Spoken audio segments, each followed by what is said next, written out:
Hi, I'm Willie Jones. Today I'll be reviewing The Martian. The Martian is a movie about a man who gets left behind on Mars because he's presumed dead after a huge storm on the planet. And it just shows how NASA, his colleagues, and a bunch of other people like China, the world basically, supports him and tries to get him back home to Earth. I'm just gonna come right out and say it. I gave this movie 10 out of 10 stars. Despite its flaws. It runs a little long. It's 2 hours and 20 minutes. It could have been cut down, I think, substantially. There are about 10-15 minutes of fluff, some scenes that we could do without, but I forgive it for that because of its message and the way it portrays it. This movie is an exploration of the human condition, and it shows what goes into being kind and to being a unit and camaraderie and survival.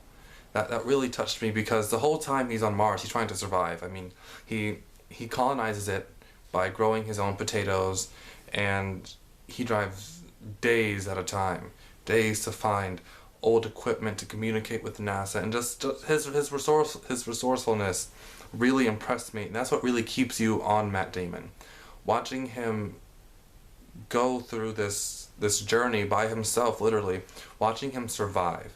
I don't know why it's so entertaining to watch people survive. I mean, we watch Tom Hanks in Castaway try to survive, and we're watching Matt Damon try to survive on Mars, and we absolutely love it. We can't take our eyes off of it.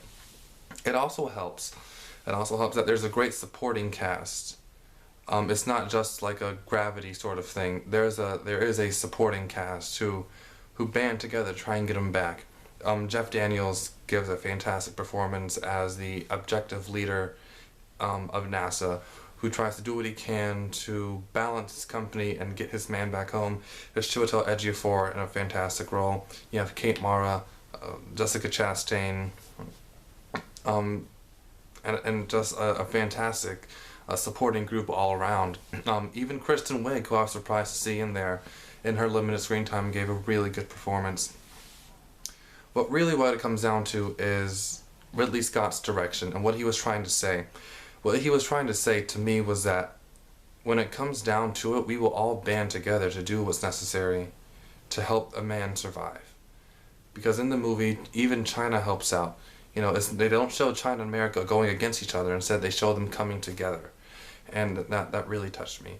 So for that reason, and all those reasons, I give it 10 out of 10 stars, including the fact it has an extremely good soundtrack. I mean, we have some David Bowie and some Gloria Gaynor and ABBA. It's really good soundtrack, and it's very funny too. It could be considered like a sci-fi comedy of sorts.